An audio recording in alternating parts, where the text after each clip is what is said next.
Welcome. Tonight, Imo State Police Command arrests a Catholic priest, Reverend Father Joseph Enyinaya, over the murder of a boy in his church.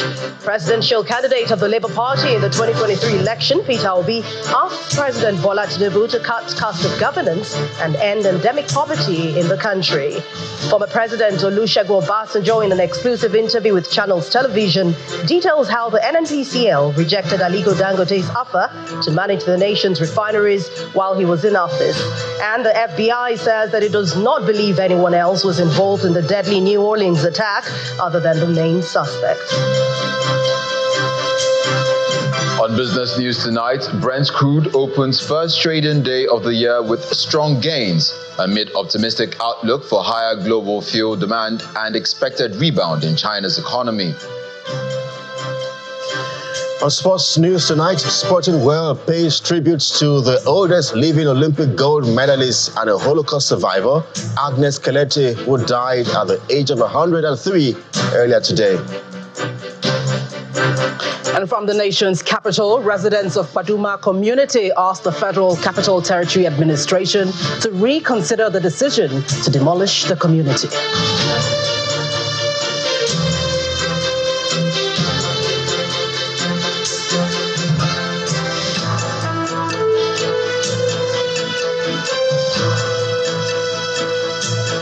Imo State Police Command has confirmed the arrest of the Reverend Father of St. Columba's Catholic Church in Amimo community in Ikeduru, local government area of Imo State, for allegedly shooting to death a boy who was reported to have thrown fireworks into the church premises. Eyewitnesses told Channels Television that the incident happened during the New Year Mass held on January the 1st, 2025, when the Reverend Father shot in the air to scare some youths away who were throwing fireworks into the church premises.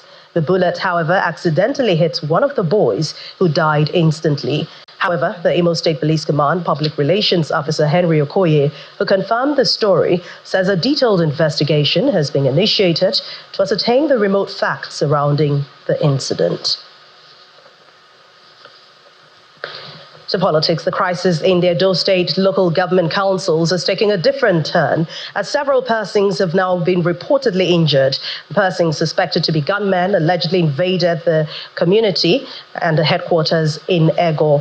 Well, this followed reports of impeachment of the chairman of Omowode and Orionwok local government councils by the elected councillors.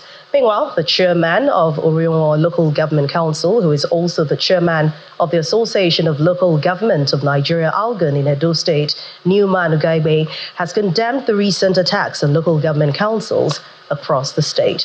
According to him, the impeachment of some local chairmen, including himself, remains invalid, as the process is not in accordance with the law. Chairman and deputy too. So those are the The illegality that is playing out in the state is something that is very, very alarming and very worrisome. But as ALGON chairman of the state, I have told my colleagues and also used the media to tell all councillors to be law-abiding. We don't want to break no laws, we don't want to be violent, and we don't want to do anything that is illegal, that anybody can be asked of tomorrow. Like today, maybe you've heard that I have been impeached. How can you say a chairman of a local government has been impeached by one or two councillors? Is that possible? I doesn't have immunity. For those that doesn't have immunity that want to go against the court orders, they should be ready to face the full weight of the law at the appropriate time. So for me, for whatever is playing out, whether in Orionwok or Nwode or Eastern West or any council, we are committed to peace. And the governor is our governor, and we are ready to work with him at all levels. So, but the idea of people being violent, destroying properties that belongs to government. If you see what happened in Eastern West today, you see what happened in Nwode, gunshots, people shooting people. No.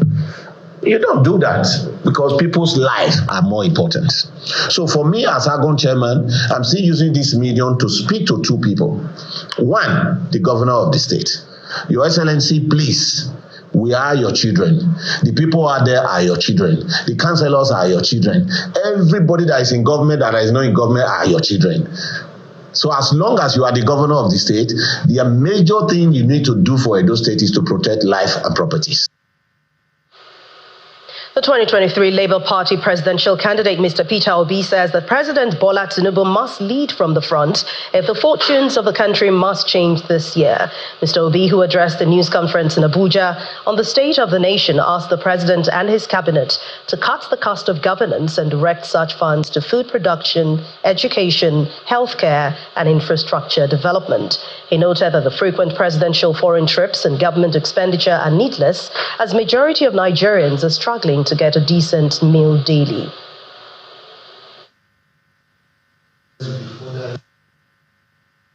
Our nation remains one of the most insecure and least peaceful in the world today, with countless communities and families displaced from their homes and now living in IDP camps. According to the Global Peace Index report, Nigeria ranks 143 out of 163 countries in terms of peacefulness. The newly approved minimum wage of 70,000 cannot afford a bag of rice or even half a bag of beans. As a result, many Nigerians go to bed hungry, while a significant number now rely on palliatives and charitable support. Tragically, this has recently led to several avoidable deaths.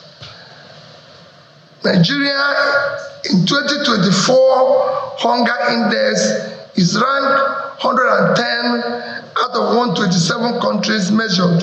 Our electoral process are visibly flawed, lacking transparency and credibility. Although Nigeria is a democratic country, the electoral process falls far below acceptable standards, with the people's votes often not counted.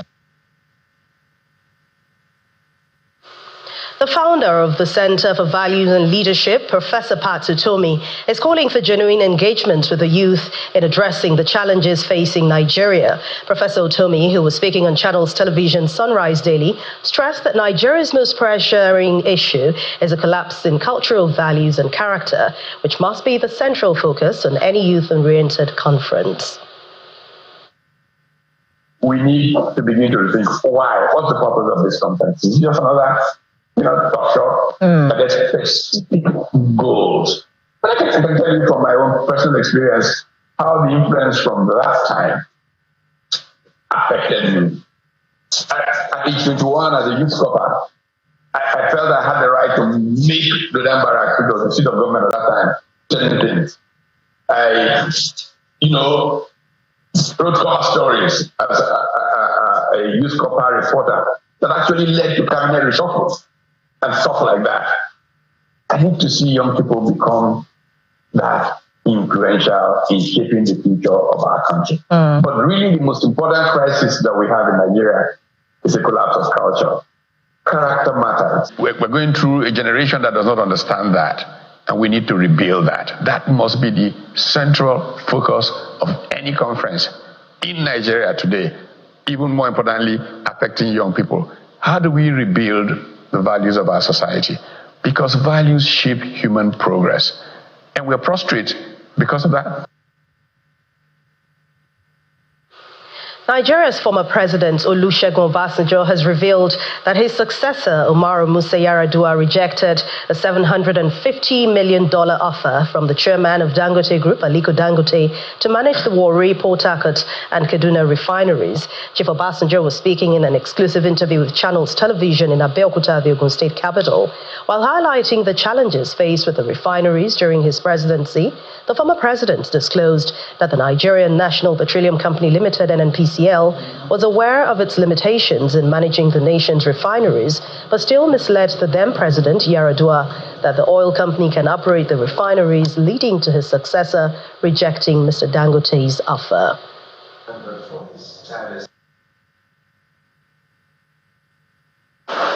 When I was president, I wanted to do something about the 3 refineries we have. Sure. Port Harcourt, Warri, Kaduna. And Aliko Dangote got a team. After I have asked Shell to come and run it for us, and Shell said they wouldn't. I said, please, come and take equity and run. They said, no. All right. No, don't take equity. Come and run it. They said, no. Later on, I called them. I called the boss of Shell then. Come and tell me what is it.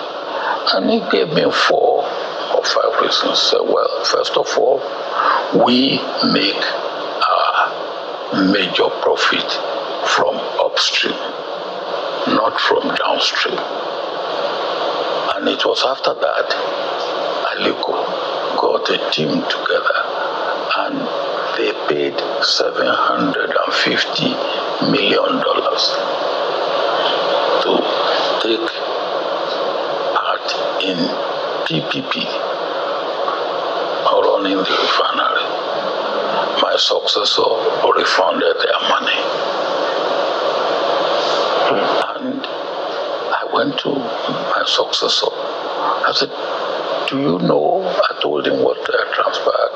He said, NNPC said they wanted the refinery and they can't run it. And I said, but you know they cannot run it. But I was told not too long ago that since that time,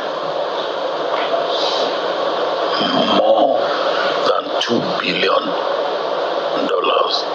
have been squandered on the refinery, and they still will not work.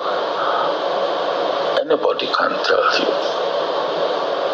if a company like Shell tells me what they told me, I will believe them. If anybody tells you now that it is working,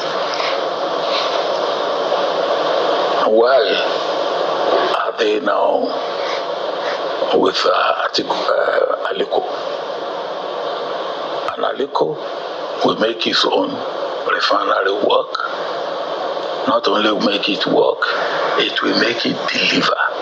Whether we announce our own government refinery working or not working, look, it is like they say in Yoruba, the man who plants 100 heaps of yam and says he has planted 200 heaps. They say after he has harvested 100 heaps of yam, he will also harvest 100 heaps of lye. Meanwhile, the Nigerian National Petroleum Company Limited, NNPCL, has invited former President Olusegun Obasanjo to tour the rehabilitated refineries following his public skepticism about the viability of the $2 billion invested in that facility. This invitation is coming on the heels of the former president's exclusive interview with Channels Television, where he questions the progress at both the Port Harcourt and Warri refineries, citing historical challenges faced during his administration in efforts to revamp Nigeria's refining capacity. The NNPCL, through its Chief Corporate Communications Officer, Olufemi Shoneye, acknowledged the former president's stature and the contributions, but highlighted that the company's recent transformation. According to him, the company has shifted from a loss-making entity to a profit-oriented global energy leader, adding that the refinery rehabilitations are comprehensive overhauls designed to meet world-class standards, distinguishing them from the less impactful turnaround maintenance of the past. Mr. Shoneye credited the achievements of the leadership of the NNPC board, led by the group CEO Mele Kyari and the President Bola Tinubu's transformative energy policies. In part 2, after the break, Akwa Ibom State Governor holds New Year service as Governor Moeno calls on political office holders in the state to use their positions to impact the people positively. Please join us again. Welcome back. If you've just joined us, you're watching the news at 10 on Channels Television, broadcasting live from Lagos. A reminder of our main stories. Imo State Police Command arrests a Catholic priest, Reverend Father Joseph Enyinaya, over the murder of a boy in his church. Presidential candidate of the Labour Party in the 2023 election, Peter Obi, asks President Bola Tinubu to cut cost of governance and end endemic poverty in the country. Former President Olusegun Obasanjo, in an exclusive interview with Channels Television, details how the NNPCL rejected Aliko Dangote's offer to manage the nation's refineries while he was in office. And the FBI says that it does not believe anyone else was involved in the deadly New Orleans attack other than the main suspect.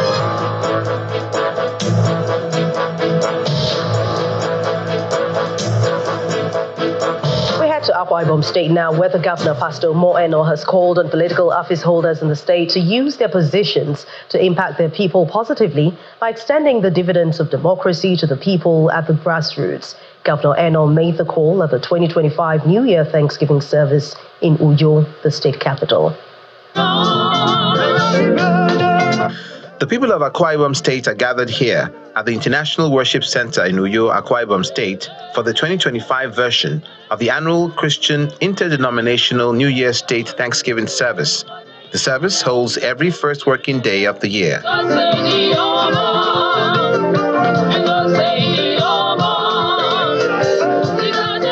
Themed, the Year of Multiplied Grace, this year's service is attended by Akwa Ibom people from all walks of life.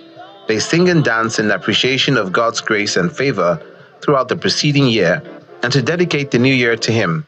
In the year 2025, the chairman of the Christian Association of Nigeria, Akwa Ibom State Chapter, Bishop Christian Young, lauds the governor for maintaining the annual Thanksgiving service and promises continued support and collaboration with the government. Our resolve as a church, Your Excellency, is to foster stronger collaboration with your government. We will pray ceaselessly for you, your family, your administration, and the state. Please trust us in this partnership. On behalf of the church, I extend a warm welcome to Your Excellency, leaders of Akwa Ibom at all levels, and the church body. Welcome to year 2025. May God answer our prayers during this service. Happy New Year. In his homily at the event, the General Secretary and Chairman of the Conference of Assemblies of God, Reverend Godwin Amao, enjoins the people to believe in God as He's able to multiply His blessings upon them. May grace makes you walk in love with one another. According to Galatians chapter 5, Akwa Ibom, we shall walk in love. We shall not be petition writers, fault finders. Everything you carry stone. Carry stone.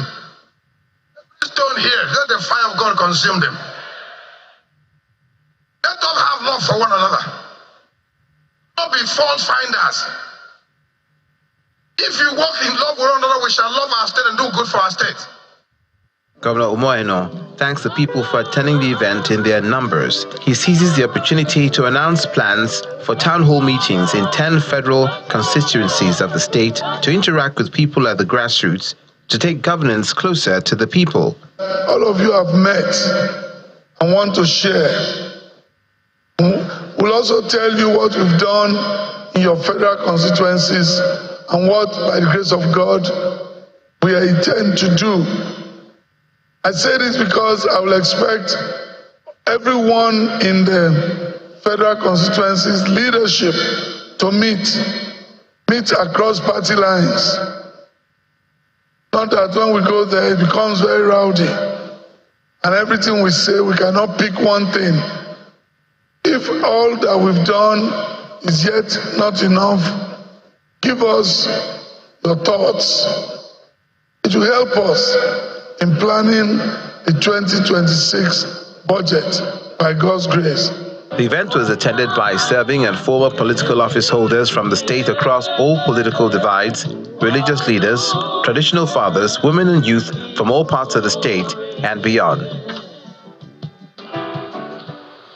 We have more for you on the news at 10 as we head over to Abuja Studios now, where Gloria Mezoke is standing by to give us more. Hello, Gloria.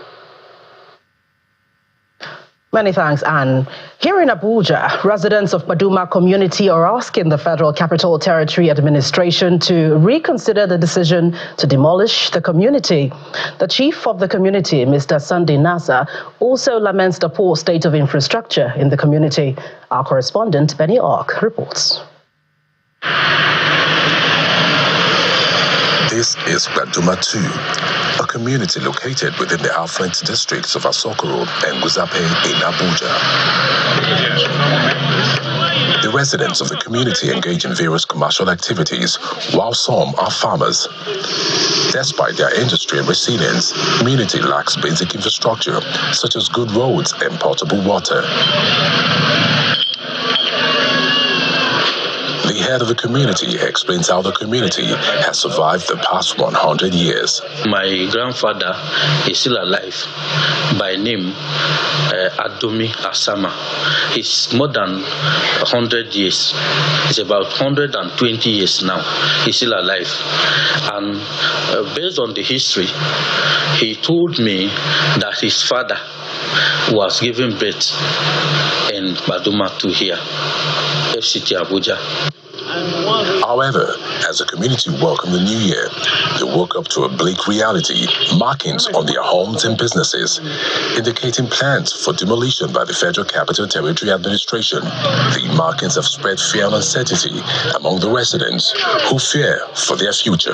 We see people going around marking the places, say they are going to demolish it. According to people, they say that they don't want to see all this. He said you don't want to see all this structure that is going to pull it down. Well, no, I've not get any place to move. They should pardon us for now first. In terms of marking or demolition of a thing, they have every right to do anything they want to do. But what we are urging them is to pamper justice with mercy. So far, we have been enjoying this community until this news of demolition came, which have started destabilizing all of us mentally, because we don't have any other place to go to apart from here. So we don't really know what is going on, but I'm appealing to the government. They should look into it, that this is where we live, we spend our life, we survive.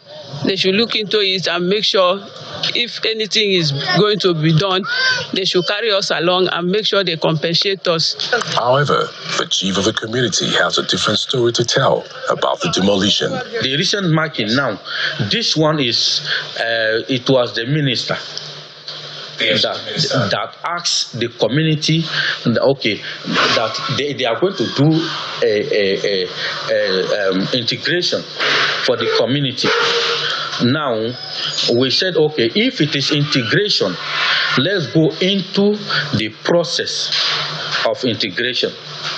Now, if it is integration, why marking the whole structures in the community? The chief is also appealing to the Federal Capital Territory Administration to provide clarity and transparency on its plans for the community. It is still uncertain what will become of this community in the next coming days. While many expressed their fear for demolition due to the ongoing marking, the chief said he was rightly told by the Federal Capital Territory Administration that the marking is for integration. Of what will become of this community will only be made known in coming days. Benny Ark for Channels Television News. The Kwara State Governor, Mr. Abdul Razak Abdul Rahman, has assured of the readiness of his administration to continue to spread the dividends of democracy across the 16 local government areas of the state. The governor gave the assurance at the 13th Igumina Day held at Iluduoro, Kwara State. The governor, who was also at an event organized by the Ilorin Emirates Development Progressive Union, noted that the urban renewal project is already yielding good results. It's the Igumina Day celebration in Kwara State, north-central Nigeria, and Governor Abdul Rahman Abdul Razak and his team make a brief stopover at the 13th edition at Iluduoro. He commends the Igumina people for their can-do spirit and long-standing culture of self-help, which he believes explains their successes in education and enterprise. the governor calls on citizens, including the people of Igbominor, to always embrace peace and eschew ethnic division to promote national unity and development. I commend the Igbominor people for their robust cultural legacy of self-help, which is of many decades, and this is what has been inherited and sustained, and I hope to continue to sustain this in the future. I urge you not to give up on the legacy which was handed over by your forebears. There's a need for national unity and less emphasis on ethnic divisions, which breeds division, disunity, and underdevelopment. In Ilori, the state capital, the governor also attended the 59th Annual National Conference of the Ilori Emirate Development Progressive Union, where he was commended for the Urban Renewal Initiative. Both the completed projects and the numerous ongoing projects which the state government is executing are laudable. When completed, the projects will completely change the face of, if not Ilori, not only Ilori, but the state capital and the entire Kwara state. He promised not to abandon any part of the state in his program. This urban renewal initiative is moving to other parts of the state. We've already commenced urban renewal in Ofa, and that will proceed accordingly to Kategi, Karama, and other cities in our state. The people praised Governor Abdul Razak's commitment to peace, social protection, and infrastructural development in the state, and urged him to create more empowerment programs, particularly for women. Still ahead on the news at 10, we conclude our review of the year 2024 tonight with a look at Nigeria's foreign relations in the previous year, plus the latest from the world of business. Please join us again. You're watching the news at 10, coming to you live on Channels Television. Our elders of Plateau State have pledged steadfast support through quality and genuine advice to the administration of Governor Caleb Mutfwang. This is geared towards advancing development of the state through frequent engagements in tackling the state's challenges. The elders also encouraged the state government to continue in its stride of pragmatic leadership aimed at fostering unity and inclusive governance for the rapid transformation of the state. The Plateau Elders Forum, made up of former governors, former national and state principal officers, including former ambassadors from the state, as well as traditional and community leaders, are here for a luncheon by the governor at the Banquet Hall, Government House in Jos, Plateau State. It was a rare gathering of respected senior citizens of the state coming together to share their views on security challenges and good governance under the current government. Governor Caleb Mutfwang sets the tone for the event as he stresses the administration's commitment to provide good governance and investments that will ensure the security of lives and properties in the state. So security, we are trusting God, we are doing our best. Let me assure you that we have even invested in technology. At the moment, we have paid for a drone that can cover 300 kilometers around Plateau State. From time to time, it flies around. The atmosphere is devoid of political, ethnic, or religious differences, as a former military governor of the state applauds the governor for enthroning governance on a sincere and inclusive note, with a call on the elders to always speak truth to power. My observation with our present governor is that he started on the correct footing from how he executed the road projects in Jos. Throughout the nooks and corners of this Jos, no segregation. The immediate past governor of the state and his predecessor, in their contributions, explained the importance of such a gathering, which is aimed at providing an avenue to genuinely contribute and share their experience for good governance. Plateau is our first focus. Differences in religion, differences in political parties, notwithstanding. I still want to stand on that, to say that the National Assembly will stand with you. The fact that 4 of us,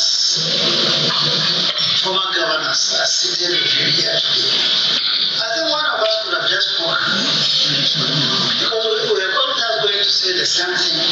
And that the most important thing is to give you support, because it is this plateau will be lived in As the event draws to a close, the elders believe that such frequent engagement between the governor and the forum is required to brainstorm over security challenges and issues that will uplift the social and economic status of the state. Well, that's it from the nation's capital. We head over now to Dominic Iwewu in Lagos for business news.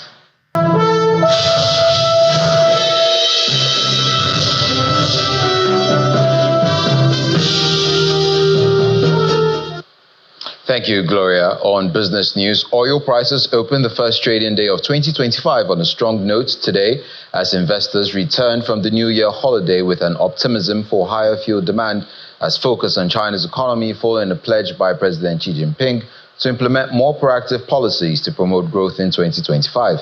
The commodities global price benchmark, that's the Brent crude futures, rose 2.2% to $76.29 a barrel against the $74.64 a barrel, which it traded on Tuesday, the last trading day of 2024. Latest industry data shows that crude output from the world's top producer rose to a record 13.46 million barrels per day in October, up 260,000 barrels per day from September. Meanwhile, investors are also waiting weekly U.S. oil stocks data from the Energy Information Administration, which was postponed to Thursday because of the New Year holiday. Reactions are coming in following the current value of the Naira at 1,535 Naira to the dollar. According to economist and CEO of Financial Derivatives, Mr. Bismarck Rwani, despite the nearly 41% decline, the Naira has achieved some form of stability in line with central bank's objectives. The value of the Naira is dependent on so many variables, many of them out of our control. But generally speaking, the arbitrage corridor between the official and the parallel rate has been reduced, and therefore the incentive to round trip rather than being engaged in productive activity is being reduced. So generally speaking, it should moderate. And also the whole target of bringing inflation down moderately is also going to help, because once inflation begins to taper, then the currency remains stable. Remember, the central bank governor said, I'm not interested in the value of the currency, but the stability of the currency, which is very instructive when you think about it. The currencies are by nature volatile, but its stability is what is important as a goal. And it's a positive start in the new year for the domestic stock markets as investors resume from the new year break with bargain hunting for higher value equities. Willie Bonk has details on today's trading session.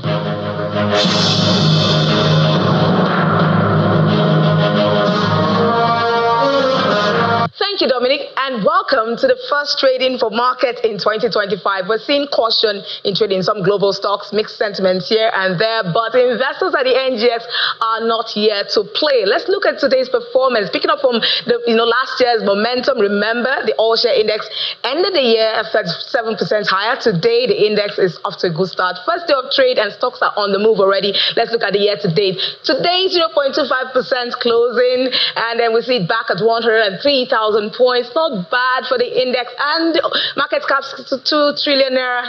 That's fantastic. Now, 3 out of the magnificent 5 in the banking sector, we know them, Access and FBN Holdcos, as well as Zenith Bank, driving the banking index up today 0.27%. And the big guy in the consumer goods sector, Unilever, added over 2 naira to his share price, and that's helped to boost this counter up, really doing so well. O&O, things brought that market down today. Now, insurance stocks are dominating the price action today. We can see them on the top gainers chart. Brilliant performance for today, and for the first outing in 2025, keeping fingers crossed for Friday, that's the last trading day, to ride on this momentum. And those are the highlights for today. Will Ibong, signing out. And that's it on business news. Back to Anne for the rest of the news at 10. Welcome back. Nigeria's relations with the international community in the year 2024 could be said to have been characterized by the president's shuttle diplomacy, which in some quarters was seen as beneficial to Nigeria's development, or from revisiting countries like Saudi Arabia to exploring deeper relations with China and extending her influence on the continent. Nigeria's performance on the foreign scene was arguably effective. Our foreign affairs correspondent Amarachi Ubani reports.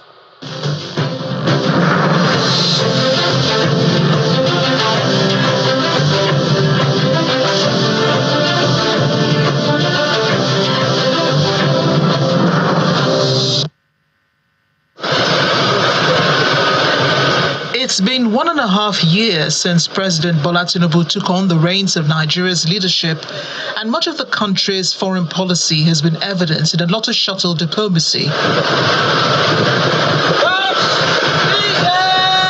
The president's foreign trips have come under scrutiny in some diplomatic circles, with some saying the motivation for such visits have been purely economic. The country's domestic policy was overwhelmed by rising inflation and unrest over rising cost of living, made worse by the removal of fuel subsidy the year before. But while the president implored the Nigerians to keep faith with government policies, he and the vice president traveled to various countries. The explanation being that the trips were for Nigeria's good, to attract foreign investments, which will yield great returns in due time. This despite the exit of some big corporations which could no longer bear the harsh economic realities.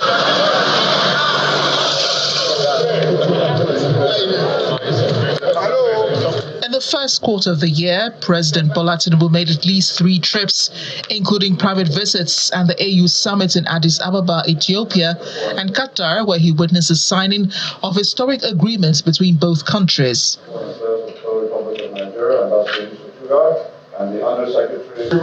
His trips also involved attending the inauguration ceremonies of the presidents of Senegal, Chad, and South Africa. During his trip to the Netherlands, he celebrated the King's Day, and then Dutch Prime Minister Mark Rutte announced a $250 million investment in Nigeria over the next few months, including a $100 million investment in a waste-to-wealth industrial facility in Lagos State. President Tinubu participated in the 2024 Special World Economic Forum on Global Collaboration, Growth and Energy Development from April 26 to 28th. He made at least 3 personal trips to London, a private visit to France, to which he would make a state visit later in the year, and participated in regional and continental meetings with the ECOWAS and the African Union.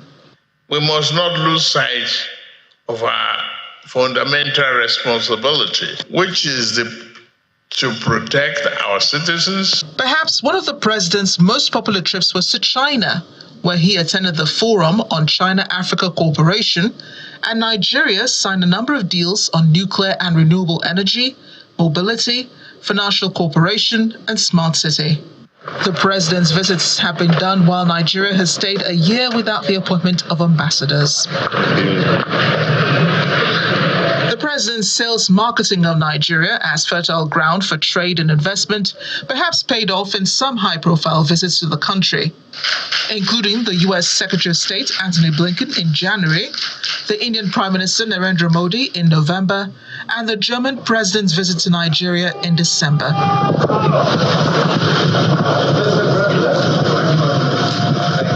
There's a need to have some of these things translate to a much more tangible economic impact. Right now, it might look like this is necessary right now for the president to kind of give face to Nigeria, and of course, kind of marketize, if I use the word, what Nigeria is about to do, intending to do, or his administration is intending to do in this time and space. But nonetheless, shuttle diplomacy is not as powerful as it can be if those measures are not translated into very tangible economic policies that will bring about much more practical outcomes for the people on ground. The Ministry of Foreign Affairs says development, democracy, demography and diaspora form the thrust of Nigeria's foreign policy under the present administration. And every move by the government is geared towards realizing these goals. Do Nigerians, however, agree the country is on the path to achieving the goals? Amarachi Ubani, Channel Television News.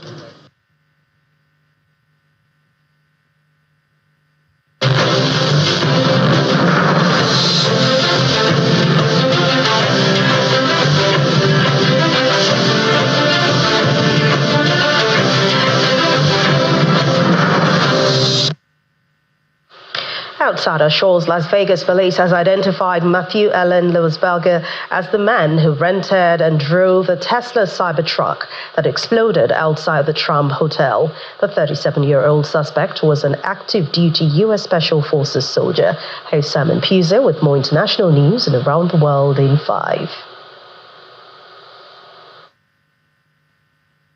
Good evening and welcome to the channel's studios here in London with your international news around the world in 5.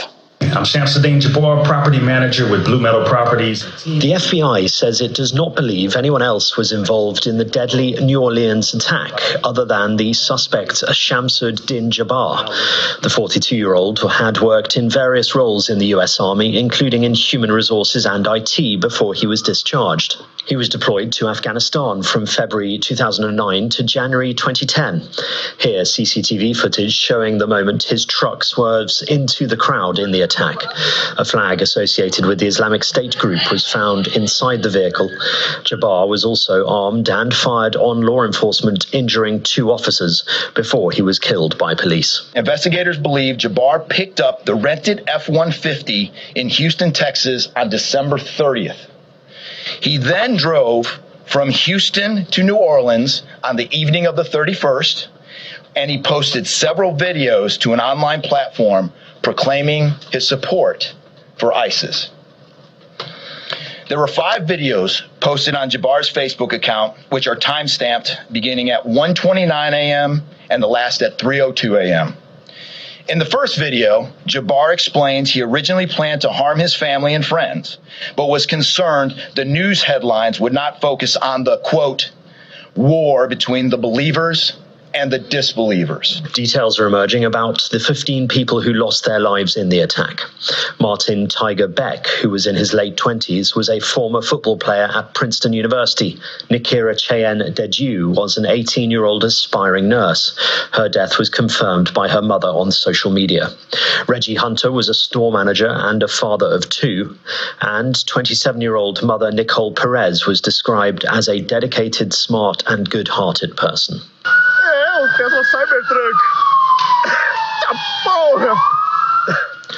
Surveillance footage has shown the moment that a Cybertruck exploded outside the Trump Las Vegas hotel. Police in the US are investigating whether the explosion is linked to the deadly car ramming attack in New Orleans. The driver of the Tesla Cybertruck was killed and 7 other people were injured in Las Vegas after the vehicle, filled with canisters and firework mortars, exploded. Officials said all injuries were minor. A gunman has killed 12 people, including 2 children, in a series of shootings in southern Montenegro. Authorities said the man, later identified as Ako Martinovic, had been drinking heavily when he got into an altercation with another guest at a restaurant. After the argument, Martinovic went home to retrieve a weapon, then returned to the restaurant and began his rampage, killing several customers. He then drove to 5 other locations and shot several more people, including members of his immediate and extended family. The Palestinian Authority says it has suspended broadcasting by the prominent Arab channel Al Jazeera in parts of the occupied West Bank, citing incitement and bias. Qatari-owned Al Jazeera expressed shock and denounced the decision as an attempt to hide the truth about events in the occupied territories. It links the closure to news coverage of the recent major crackdown by Palestinian security forces on armed Islamist groups in Jenin refugee camp, where at least 11 people have been killed. An 8-year-old boy has been found alive after surviving 5 days in a game park inhabited by lions and elephants in northern Zimbabwe. Tinotendu Padu wandered 23 kilometers from his home into the perilous Matuzadona game park. A local MP said the boy used his knowledge of the wild and survival skills to stay alive. And researchers have uncovered hundreds of dinosaur footprints dating back to the Middle Jurassic era in a quarry in Oxfordshire in southern England. It proves that reptiles such as the 9-meter predator Megalosaurus moved along enormous tracks. The dig at Dewar's Farm Quarry found 5 extensive trackways, one of which measured more than 150 meters in length. 4 of the tracks were made by gigantic long-necked herbivorous dinosaurs called sauropods. The 5th trackway was made by the carnivorous theropod dinosaur, which had distinctive 3-toed feet with claws. And that's your international news around the world in 5. Now back to the Channel's studios in Lagos.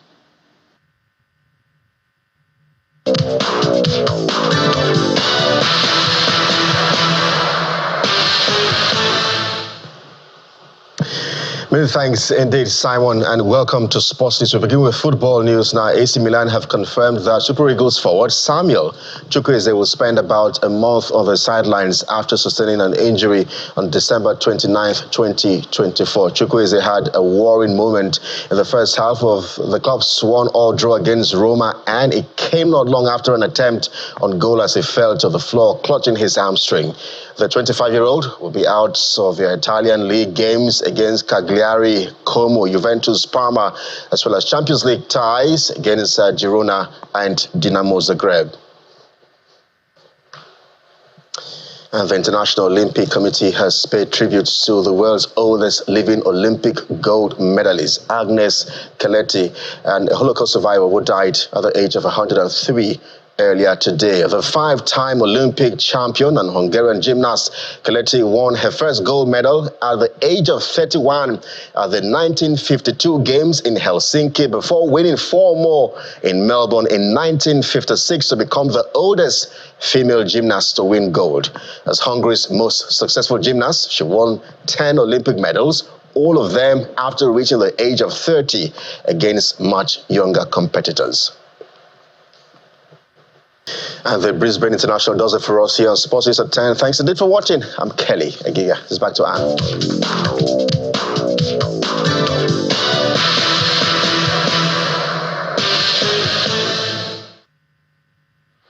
Thank you, Kelly. And the main news again. The Imo State Police Command today arrested a Catholic priest, Reverend Father Joseph Enyinaya, over the murder of a boy in his church. Also today, the presidential candidate of the Labour Party in the